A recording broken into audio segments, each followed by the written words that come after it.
Assalamualaikum warahmatullahi wabarakatuh. Selamat pagi anak-anak. Apa kabar kalian hari ini? Semoga kita semua selalu dalam lindungan Allah Subhanahu wa taala. Amin. Baik, dalam kesempatan pagi hari ini Bapak akan menjelaskan materi tentang cara dan saluran mobilitas sosial. Yang pertama, cara mobilitas sosial. Mobilitas sosial, khususnya mobilitas vertikal ke atas, dapat dilakukan dengan beberapa cara berikut. Yang pertama, perubahan standar hidup. Kenaikan penghasilan seseorang dapat meningkatkan standar hidup secara ekonomi. Hal ini akan mempengaruhi peningkatan status sosialnya. Contohnya, Pak Budi mendapatkan promosi perusahaannya sehingga mendapatkan gaji yang lebih besar. Ia dapat membeli mobil mewah sehingga status sosialnya meningkat. Yang kedua, perubahan tempat tinggal. Untuk meningkatkan status sosial, seseorang dapat berpindah tempat tinggal ke tempat yang lebih baik dengan fasilitas dan keamanan yang lebih baik pula. Yang ketiga, perubahan tingkah laku. Agar mendapatkan status sosial yang lebih tinggi, orang berusaha menaikkan status sosial dengan mempraktikkan bentuk-bentuk tingkah laku dari kelas sosial yang lebih tinggi. Selain tingkah laku, perubahan tersebut dapat juga meliputi pakaian, ucapan, dan kegemaran. Selanjutnya, pernikahan. Peningkatan status sosial ke tingkat lebih tinggi dapat dilakukan melalui pernikahan. Contohnya, seseorang dari keluarga sederhana menikah dengan orang dari keluarga kaya dan terpandang di masyarakatnya. Pernikahan itu dapat menaikkan status orang tersebut. Selanjutnya, bergabung dengan organisasi tertentu. Seseorang dapat meningkatkan statusnya dengan melibatkan diri dalam salah satu organisasi tertentu. Status sosial seseorang sering dikaitkan dengan keanggotaan di organisasi tertentu. Contohnya, sebagai anggota Dewan Perwakilan Rakyat (DPR). 2. Saluran-saluran mobilitas sosial.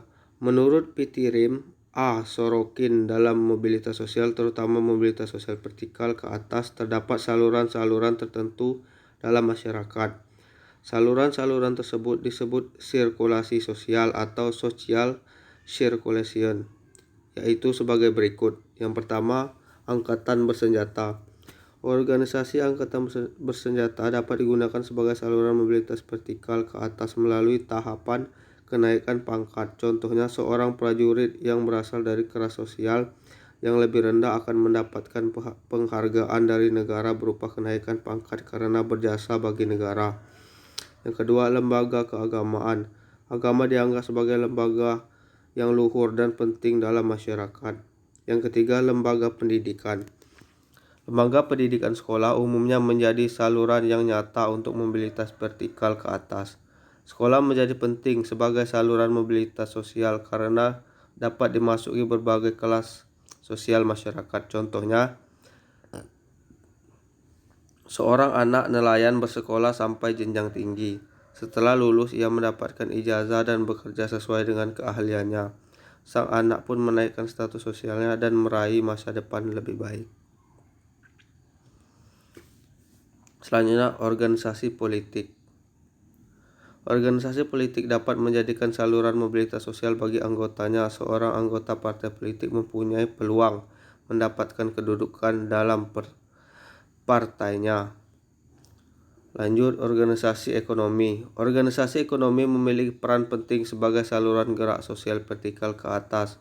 Seorang dapat meningkatkan status sosial bila berhasil menjadi penguasa swasta yang sukses atau memiliki jabatan di organisasi ekonomi pemerintahan seperti BUMN.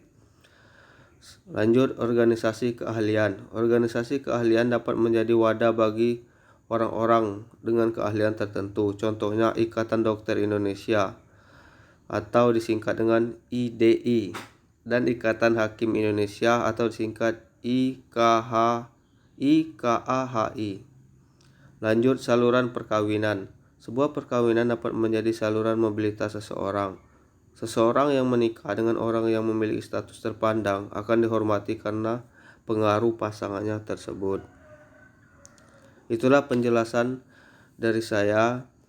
Semoga bermanfaat. Bapak akhiri. Wassalamualaikum warahmatullahi wabarakatuh.